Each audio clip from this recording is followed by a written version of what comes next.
What's up guys, back with another render reboot tutorial. I want to show you how I created this isometric rendering using Twinmotion.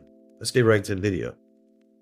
Just to kind of give you an idea of what we're working with, we have a very simple model that was modeled in Revit and rendered in Twinmotion. Okay, so we are going to hide some walls and some windows and some of the elements in the actual 3D model so we can capture a isometric rendering. And I'm going to show you exactly how I did that. So the first thing you want to do is you want to select, I guess, the portion of the model that you want to render. So I want to hide these walls and these windows and doors. And the way you do that is you can select them, and when you see what has been selected in your scene graph, you can hover over the eye icon and you can click that, and it's got to hide your walls or hide any elements that you selected. So just to kind of speed up just a little bit, I've already taken the time to hide everything that I want to hide in preparation for our rendering. So I would click on my image here that I call render 1 ISO, and as you can see, it's already have the path tracer on, and we are, I believe, on medium quality, and we'll keep it on this setting, on this quality for right now, but we will increase that. So guys, stick around to the end. I will show you all the settings that I use to get the results that I've gotten. Don't forget to hit that like button for me, hit the subscribe bell. All right, so let's go to our environment, and we have our eye selected, and that will just kind of show you what the dynamic sky looks like if you want to make some adjustments using dynamic sky. But for here, I use HDR, and let's keep sky dome selected. Right now in our preview, our HDR, we have noon clear 01, and that's our default. So let's go to the library, studio, and we are going to go with Studio 13. We're going to drag and drop that onto our viewport. That looks pretty good. Our scene looks a lot brighter, and let's see if we can make some more adjustments.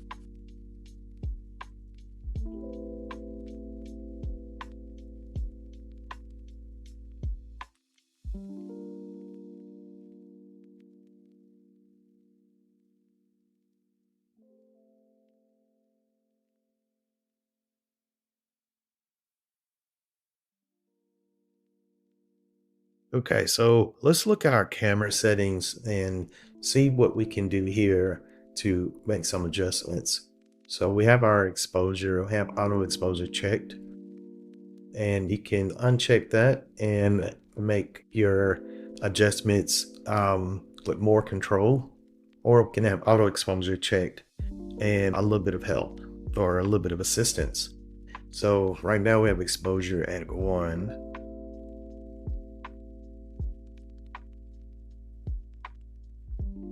Make that 1.25.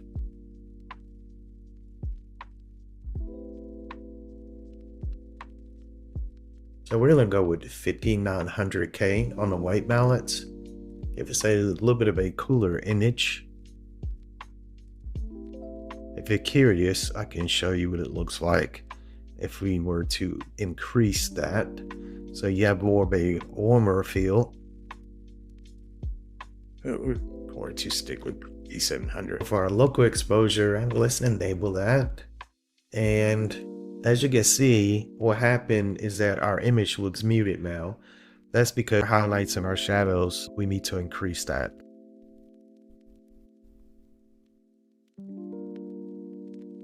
So you can increase these according to your liking or according to your image or your rendering.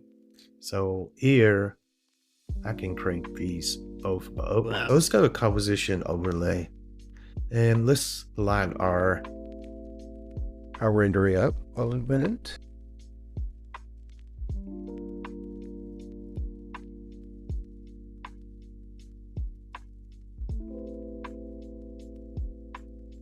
So one of the things I like in the composition overlays, you can always increase your columns and rows to make more adjustments if you want to work on some composition.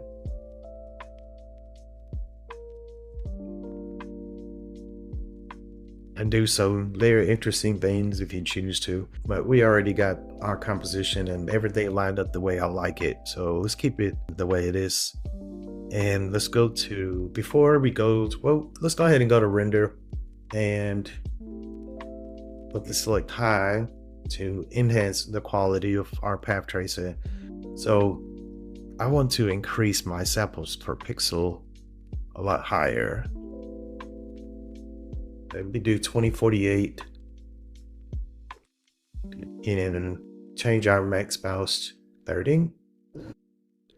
We will leave our Alyssa materials checked, and we will leave our denoiser checked as well. We won't make any adjustments to our fireflies. Let's look at our FX to make some refinement to our contrast, our saturation, our clarity, and our sharpness. Don't forget to hit that like bell for me, hit the notification. All right, so let's see, contrast here. Let's in our LUT option here to the lookup table, and right now I have the classy filter selected, and you do not see much of a difference here.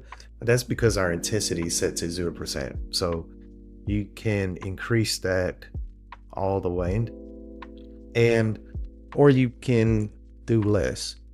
In this particular render, I actually increase it all the way to 100%, just because I wanted to have a different look. I wanted to give this isometric rendering some character. Now that we have that,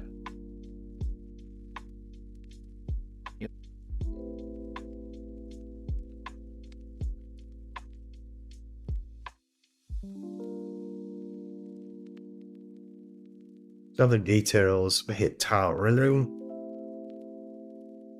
So guys, I think that looks pretty good.